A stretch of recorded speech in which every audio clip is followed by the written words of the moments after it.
দান সদকা করলে বিপদ আপদ বালা মুসিবত দূর হয়ে যায়।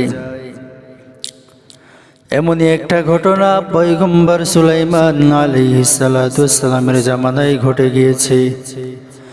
পয়গম্বর সুলাইমান আলাইহিস সালামের কাছে পাখি এসে বিচার দেয়, ও পয়গম্বর, আমি অমুক ব্যক্তির বাড়ির পাশে একটা গাছ আছে, ওই গাছে বাসা বেঁধেছি পয়গম্বর। ওই গাছে আমি নিয়মিত ডিম দেই, আর ওই ডিমটা ওই বাড়িওয়ালা চুরি করে খেয়ে ফেলে। ও পয়গম্বর, আমি এর বিচার চাই। পয়গম্বর সুলাইমান আলাইহিস সালাতু ওয়াস সালাম এইবার ওই লোকটাকে ডাক দিলেন, এই লোক, এই তুমি কিসের জন্য পাখির ডিম চুরি করো? আজকের পরে আর পাখির ডিম চুরি করবে না, না হলে চরম পর্যায়ের শাস্তি দেওয়া হবে। পয়গম্বর সুলাইমান আলাইহিস সালাতু ওয়াস সালাম এই কথা বলে ছেড়ে দিলেন।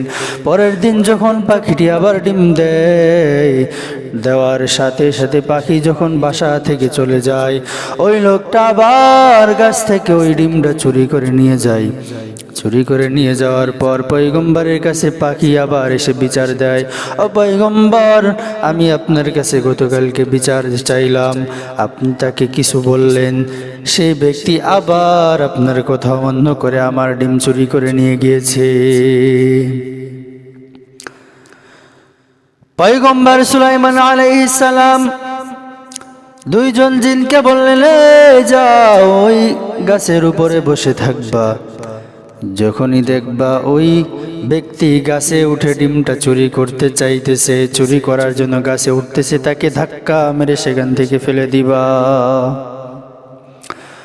পয়গম্বর সুলাইমান আলাইহিস সালাতু ওয়াস সালাম দুইজন জিনকে আদেশ দিলেন, যাও গাছের কাছে যাও, সেখানে গিয়ে ওই লোকটা যখন চুরি করতে আসবে ধাক্কা দিয়ে সেখান থেকে ফেলে দিবা। পরের দিন যখন গাছে উঠতে যাবে এমন সময় একজন ফকির আসে, এসে বলে, আমাকে কিছু সাহায্য দাও, কিছু সাহায্য দাও। এইবার ওই লোকটা ঘর থেকে কি যেন একটা বের করে এনে দিয়ে দিল। এরপরে গাছ থেকে ডিম চুরি করতে যায়। জিন যখন তাকে ওই ব্যক্তিকে ধাক্কা দিতে যাবে তখন দেখে কে যেন তাদেরকে ধাক্কা দিয়ে সরিয়ে দিল। পাখি এসে বিচার দেয়, পয়গম্বর, সিকিউরিটি দিলেন কিন্তু কোনো কাজ হলো না, কি করা যায়? পয়গম্বর কেমন বিচার করলেন?